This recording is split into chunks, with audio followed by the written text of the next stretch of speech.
Sobrang nakakagulat na balita. Grabe, President BBM, nagsalita na. Hindi na ibabalik si Duterte, nagulat si Vice President VP Sara.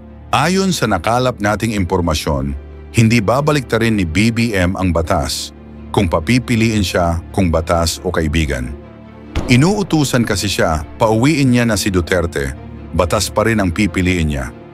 Grabe si President BBM, nagsalita na. Hindi na ibabalik si Duterte, nagulat si Vice President VP Sara. Tara panoorin natin. Kahit din po na nabanggit nila, Yusek, good morning po. Bukod po dun sa issue nung pagpapauwi ng Pangulo, kung talagang sincere daw po siya dun sa pakikipagkasundo sa mga Duterte, baka pwede rin magpa-hair follicle test ang Pangulo. May mga condition po para lang maipakita daw yung sinceridad po ng ating Pangulo dun sa kanyang pakikipag-reconcile or pakikipagkasundo sa mga Duterte. Ano pong reaction ng Malacanang dito? Ulit-ulit, paulit-ulit, uulit-ulitin ko, uulit-ulitin natin. Peke, ang video na siyang pinespread or isiniwalat nitong si Atty. Harry Roque. Dapat pa natin siyang paniwalaan o ulit-ulitin ko, paulit-ulit na lamang siya? Yusek, follow-up lang po. Hindi naman din po batay dun sa video lang yung panawagang magpa-hair follicle test ang Pangulo. Bukod po doon, medyo... Paulit-ulit po ulit? Hair follicle test po ulit? Yan po yung ilan sa tingin nyo ba meron silang karapatang magbigay ng kondisyon kapalit nung sinasabi po ng Pangulo natin na para makipagkasundo? Ang pakikipagkasundo po ay para sa taong bayan, hindi para sa personal na interes ng iba. Alalahanin po natin, maliwanag, uulit-ulitin ko ang sinabi ng Pangulo, sa lahat ng tao, gusto niya pong makipagkasundo, para magkaroon ng stability, magampanan ang dapat magampanan at hindi madiskaril ang trabaho ng gobyerno. Ayaw po niya ng away. So, ang awayan na to, ang siya nagpapabagal sa trabaho ng gobyerno dahil puro paninira. Puro fake news na natatanggap ng Pangulo. So, ang pakikipagkasundo sa lahat, hindi lamang para sa mga Duterte, ay tama lang po na gawain ng Pangulo bilang ama ng bansa. Magsasakripisyo na siya kahit siya na po yung sinisiraan, kahit siya na po yung binibigyan na maling kwento at binibigyan at ginagawa ng peke na video. Yan po ang dapat na gawin talaga ng isang ama ng bansa. Salamat po. Follow-up, Ivan Mayrina, GMA Integrated News. With due respect, Yusek, ang sinasagot po ng Pangulo dun sa reconciliation, diretso po yung tanong, ay tungkol sa mga Duterte. He was responding to a question, specifically, reconciliation with the Dutertes. Kaya nga po sinabi niya, opo, kasama ang mga Duterte. Pero wag natin pong isentro sa mga Duterte. Dahil ang sinabi niyang sumunod ay gusto niya pong makipagkasundo sa lahat ng tao. Ito po yung sinabi niya. Ayaw ko ng gulo, gusto kong makasundo ang lahat ng tao. Mas maganda. So, kung isa pong parte ang pakikipagkasundo sa mga Duterte, maganda po yun. At ang malinaw po, the offer of reconciliation should not come with any conditions. Yun po ang gusto nating sabihin. Opo, ito naman para sa taong bayan at para sa bansa. Salamat po. Another follow-up, Pierre Pastor, Bilyonaryo. Hi, Yusek. Dun sa reconciliation and ayaw ng politika, clarify lang po, hindi po ba ipapakita ng Pangulo nahahabulin niya o pananagutin kung nagkasalaman? Nagsisimula? Yes. Okay, kasi medyo meron pong na makikipagbati ba at may ayaw ng politika kung talaga namang nagkasala. Dapat po ba, hindi po ba dapat ipakita ng Pangulo na hahabulin niya ang mga nagkasala? Nung sinabi at tinanong siya kung open siya for reconciliation, wala pong nabanggit na hindi niya ipapatupad ng batas. Wala pong nabanggit na magpapatawad siya kung may nagkasala. So, ang reconciliation lamang po ay para hindi na magkaroon ng gulo at para magkaroon nga po ng stability at matupad niya ang kanyang mga pangako sa bayan. Follow-up, Tristan Nadala, Newswatch. Okay, on a different topic. Tristan, Newswatch Plus. Hi, Yusek. Morning po. Yung dun lang po sa reconciliation na nabanggit ni Pangulong Bongbong Marcos sa kanyang podcast. While maraming nag-welcome on this offer of the President, yung ibang political analysts believes that while unity is important, reconciliation should still be grounded on principles like truth, accountability, and respect for institutions. So parang how does Malacanang respond to concern that reconciliation may come at the expense of accountability? Lalo na po, for example, naharap din si Vice President Duterte sa impeachment trial. Tandaan po natin, wag po tayo mag-focus na sinasabing open for reconciliation para lamang sa mga Duterte. Maliwanag po ang sinabi ng Pangulo sa lahat ng tao na maaaring hindi kapareho ng kanyang paniniwala o ng prinsipyo o ng polisiya. Mas maganda kung lahat ng tao ay makakasundo niya para po sa taumbayan, para magkaroon na po ng tuloy-tuloy na pagtatrabaho para sa bansa. So wag nating isentro ang open for reconciliation sa mga Duterte. Hindi po gagawin ng Pangulo na lumabag sa batas para lamang sa isang rekoncilyasyon. Follow-up lang po, Yusek. Siguro po, no, parang it's an open for all. Pero yung sabi naman po ng mga kaalyado ni dating Pangulong Duterte like Harry Roque and Panelo saying that reconciliation is only possible if the President takes steps to bring former President Rodrigo Duterte back to the country. Ito po ba ay anong response po ng Malacanang dito sa comment nila? Tandaan po natin, hindi po magpapahawak sa leeg at hindi po magpapadikta ang Pangulo sa mali. Hindi po tatalikuran at babaliktarin ng Pangulo ang batas para lamang pagsilibihan ang personal na interes ng iilan. So, tandaan po natin, lagi pong sa batas ang Pangulo. Kaibigan o batas? Batas pa rin po ang pipiliin ng Pangulo. Eden Santos, Net25. Clay Pardilla, People's Television. Good morning po, Yusek.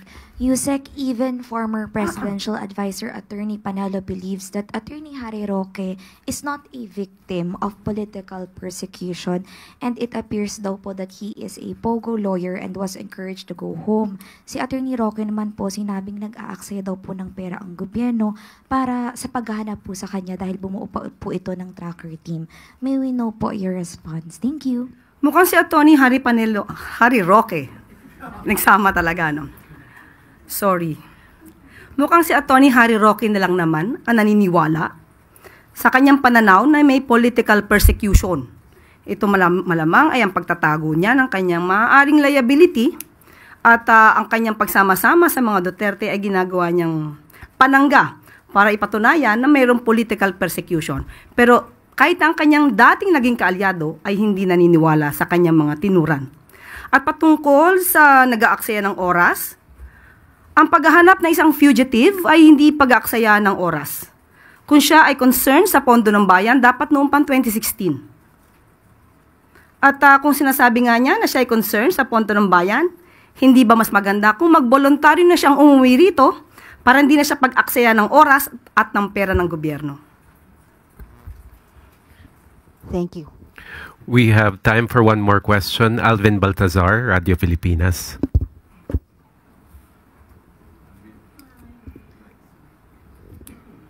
Yusek, on other matters naman. May latest ba sa OWA after ng pagkakatanggal kay Mr. Arnel Ignacio? Is there any development sa agency? Opo, sinabi po natin na si former OWA Administrator Arnel Ignacio, hindi po siya nag-resign, siya po ay tinanggal. Dahil sa mga anomalyang nabanggit na po ito ni Secretary Hans Kakdak.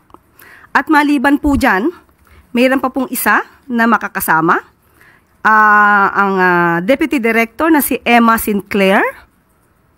Pareho po silang tinanggal, hindi po sila pinag-resign. Ito lamang po ay isang senyales, maaari nating sabihin na ito ay panawagan ng Pangulo sa lahat ng mga nagtatrabaho sa ilalim niya. Nagampanan ninyo ang inyong trabaho. Huwag tanggalin ang pangluloko o lokohan sa inyong pagtatrabaho dahil hindi po mangingim ang Pangulong tanggalin kayo sa pwesto. You will all be fired kapag hindi nyo tinupad ang inyong mga obligasyon sa bayan. Thank you very much, Yusek Claire.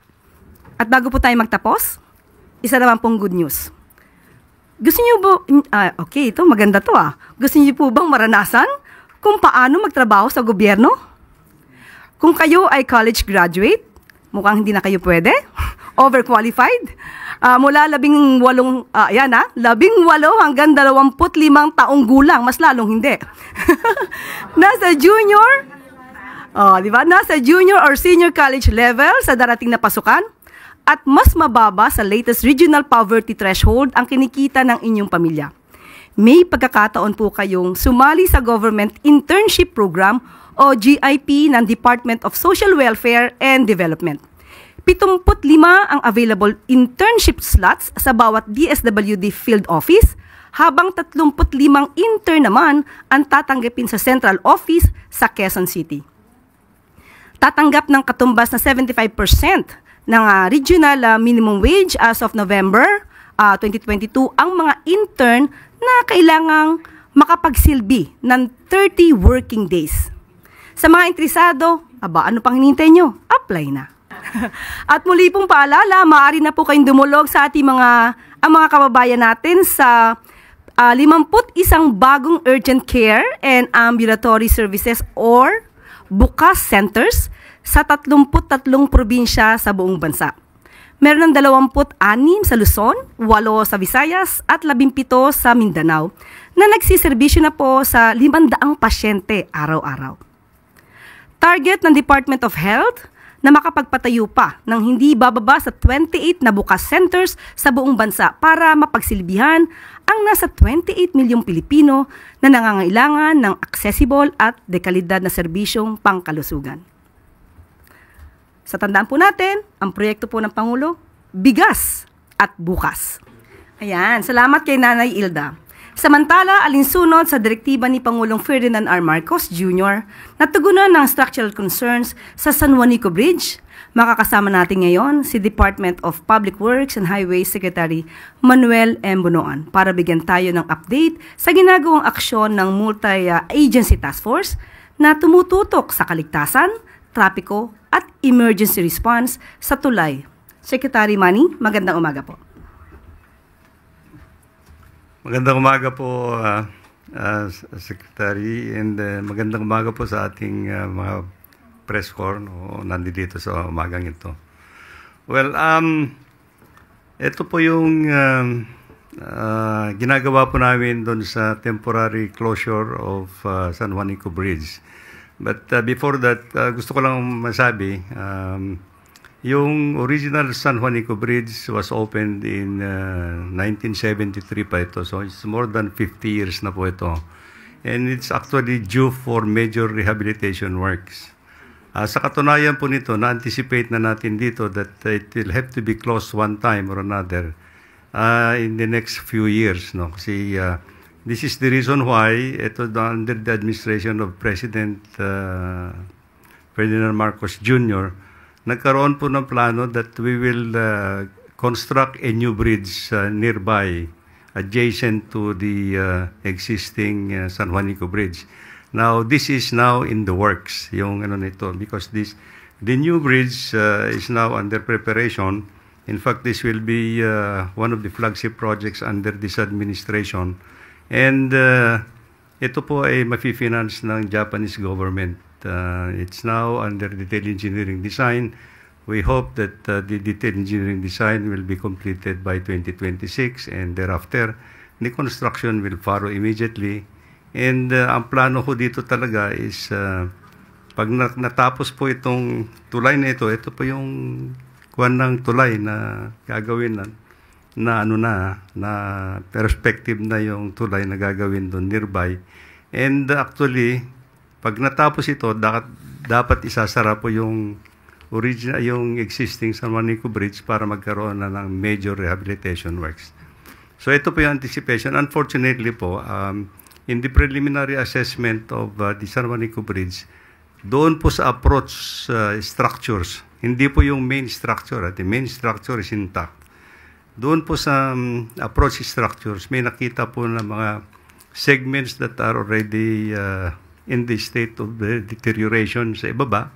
So, and it was recommended that dapat i-close na kaagad. But in the further analysis of the pinayagan po namin ng 3 tons muna for the time being yung makalakbay dito sa tulay na ito for the time being. While we are now undertaking po sa ngayon, as I speak, ginagawa po yung immediate retrofitting doon sa mga segments that are found to be deteriorated at saka dangerous for heavy loads. No? So ito po yung ngayon. Siguro po ang kuha namin dito is we are expediting the process. In the meantime, nakipag-coordinate po kami with the local governments, the Philippine Ports Authority, and dun sa PNP for the control of traffic. So, for the time being po, yung halimbawa, yung mga passengers that have to cross the bridge, unfortunately, they will have to stop on one end and they will transfer to another, to the same bus company on the other end. Pero yung transport po ng mga mga passengers are being shuttled free of charge po. Free of charge. So, ito po yung arrangements for the time being. And then, yung cargo po is actually we are coordinating with the Philippine Ports Authority. Kasi kung minsan yung mga cargo nanggagaling sa Luzon, no? From Matnog, kung po pwede po idiretso na dun sa may banda ng Carigara, sa may Leyte na po without passing through the bridge for the time being. In the meantime, we are doing our best na kung matapos po namin kumpunihin yung mga deteriorated sections dun sa approaches, we might be able to increase the load limit in some time within the year po. Thank you, Sec Manny. We can now take questions. Sam Medanilia, Business Mirror. Sir, na-mention po nila na merong plano na dapat magkakaroon ng temporary bridge. Magkano po kaya yung budget para doon sa temporary bridge? At i-pursue pa rin po ba yun ng government ngayong ongoing na yung rehabilitation sa San Juanico Bridge po? Hindi po namin pinaplano na magkaroon ng temporary bridge at this point in time because if you're going to construct a temporary bridge across more than 2 kilometers of the strait, it will take years na naman po. So I think the arrangement for now is actually to temporarily allow 3 tons na load capacity, but in the next few months actually, pag natapos po namin yung retrofitting of some of the segments, we might be able to increase a little bit on the load limits po. Clarify ko lang, sir. Ano po yung na-mention po nila kanina na parang meron pong plans na matapos by yung detailed engineering by 2026? Yes po. Ano po, hindi po siya ano po yung bridge na yun? This is another bridge. It's a permanent bridge. This is a permanent bridge. This is a second San Juanico bridge that will be constructed. Mas mahaba po ito. I think this will be about 2,600 meters. Magkano po yung budget po dito na i-allocate? Well, we will know actually after the detailed engineering designs have been completed po. Tapos last na lang po, sir.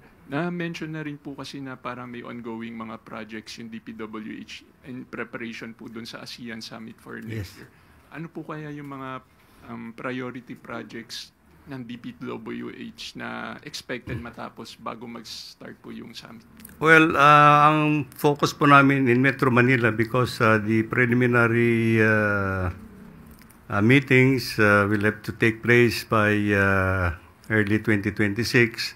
Alam po ninyo, meron po kami yung programa to rehabilitate the entire EDSA.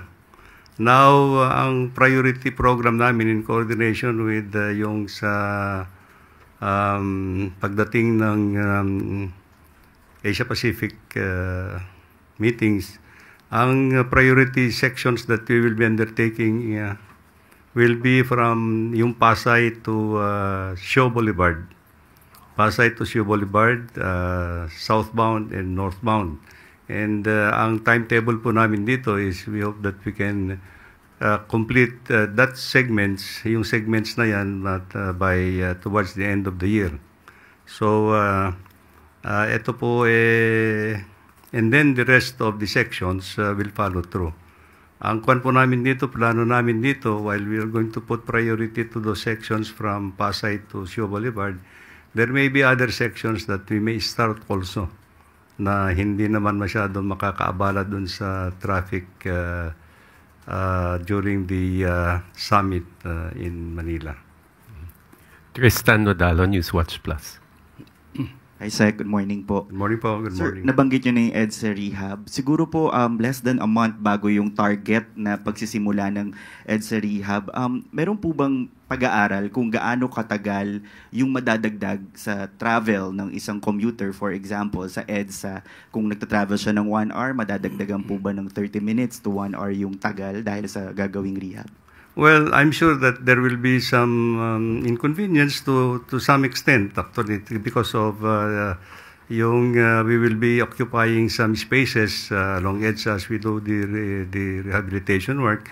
Pero ito yung pinag-uusapan po namin with Metropolitan Development Authority and Department of Transportation to plan out actually the traffic management so that we will minimize actually the inconvenience that will be brought up by the reconstruction of EDSA po. Yan ang kunan namin. I think MMDA and the OTR are actually having the protocols and the traffic management plan laid out already so that tinitignan po nila kung ano yung mga alternate routes that is available and how to manage actually the internal traffic in EDSA during construction po.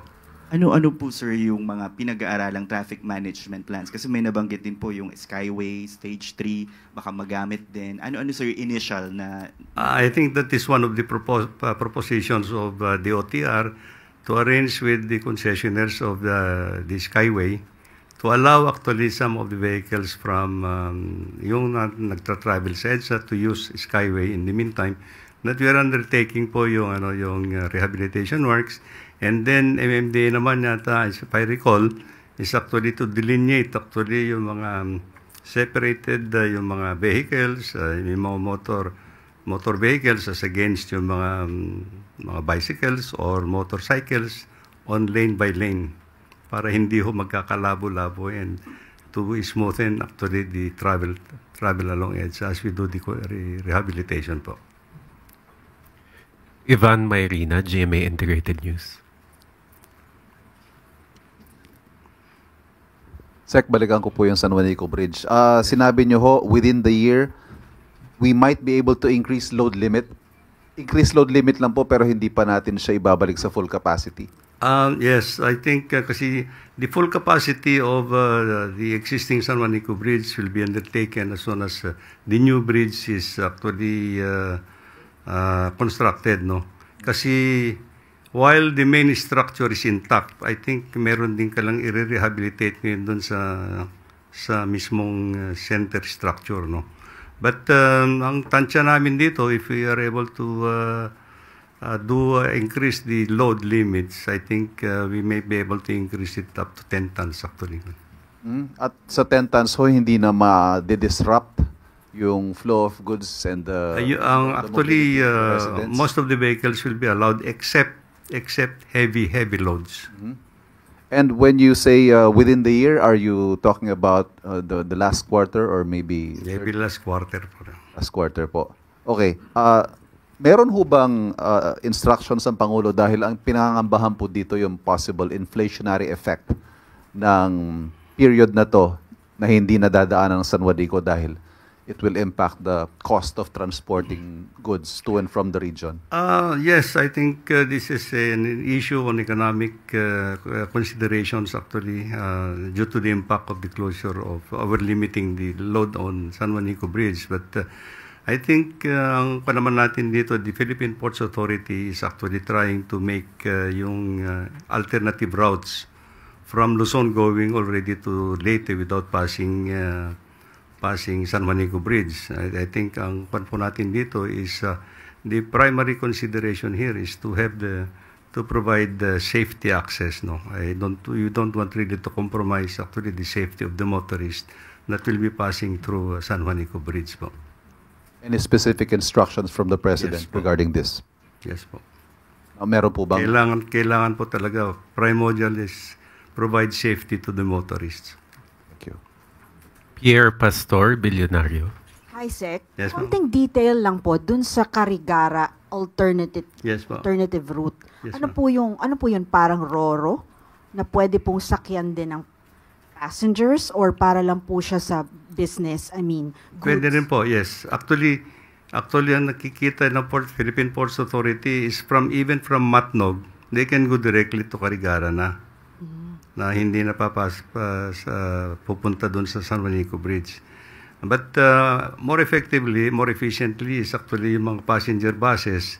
They can travel all the way to the foot of San Juanico Bridge and then they will be shuttled to the other side. That's only about 2 kilometers po yan eh. Sasaluin naman ngayon ng other bus nila and continue the travel. Thank you, sir. Eden Santos, Net 25. Sec, good morning po. Doon sa Morning po. free shuttle na para sa mga pasahero, magkano po ba yung budget na inilaan o ilalaan para dito po? At papaano po katagal yung ganitong setup? Well, yung budget is actually internal sa department. We will provide, actually free naman po ito, free naman yung shuttle. And I think there are also contributions from the private sector na ako naman po rito sa temporary shuttling of passengers, no. So I think as long as kailangan po ng shuttling for the time being, yun po yung arrangement natin. So wala pong ilalabas na pera dito ang from the government end po. I don't think we will hindi po kami ng additional funds, that we will not need additional funds for the purpose po. Thank you po. Tuesday New, DZBB. Hi, Secretary. Yes, ma'am. Maiba ako ng tulay naman. Yung tulay sa Isabela, sir, ano ang findings na na-submit nyo kay Presidente at mayroon na po bang nakasuhan doon sa nangyaring aksidente? Well, yung sa may Kabagan po, tapos na po kami doon sa technical investigations namin, no? And I think at this point in time, we will now be rendering actually yung completion of the report so that we will have to request all those that we think should be asked yung participation nila on the construction of that bridge. But in the meantime, ang Pangulo sa amin is actually, while we are doing that, let's move forward and at the least possible time, tingnan natin how we are going to reconstruct or rebuild the bridge. And yun po yung pinagtutuunan po namin ng pansin ngayon. Yung how are we going to rebuild it at the shortest possible time. And nagsimula na po ba yung Yes po. proseso? Sisimula na po kami. I think ang pan po namin dito is because there are some issues that has led to the failure of one segment, tinitingnan po namin yung the overall structural integrity of the bridge now, kung ano po ang dapat namin gawin para makumpuni namin lahat. Thank you, sir. Clay Pardilla, People's Television. Good morning po, Secretary. Good morning po, good morning. Secretary, how much is the total budget and when did the DPWH actually realize that San Juanico Bridge needed major rehab, and what lessons can we learn to avoid acting only kapag hindi na po ito ligtas? Well, I think as I said, the planned new bridge is actually in the process of undertaking yung detailed engineering design. We would know actually as soon as matapos natin po yung detailed engineering design. I'm sure that the new bridge will also will be designed for more than 50 years actually yung design, yung bridge na yan. Similar to the original San Juanico Bridge. San Juanico Bridge, as I said, was completed in 1973, and it's only now that I think it is really due for major rehabilitation works po. Any more questions for Sec Bonoan? If there are none, thank you, Sec. Maraming salamat po sa atin lahat. Salamat po. At dito po nagtatapos ang ating briefing ngayong araw. Maraming salamat, Malacanang Press Corps. Magandang tanghali para sa bagong Pilipinas. Ngayon ikaw bilang Pilipino, ano ang masasabi mo at reaksyon sa balitang ito? Mag-iwan ka ng komento sa ibaba at atin pong babasahin isa-isa.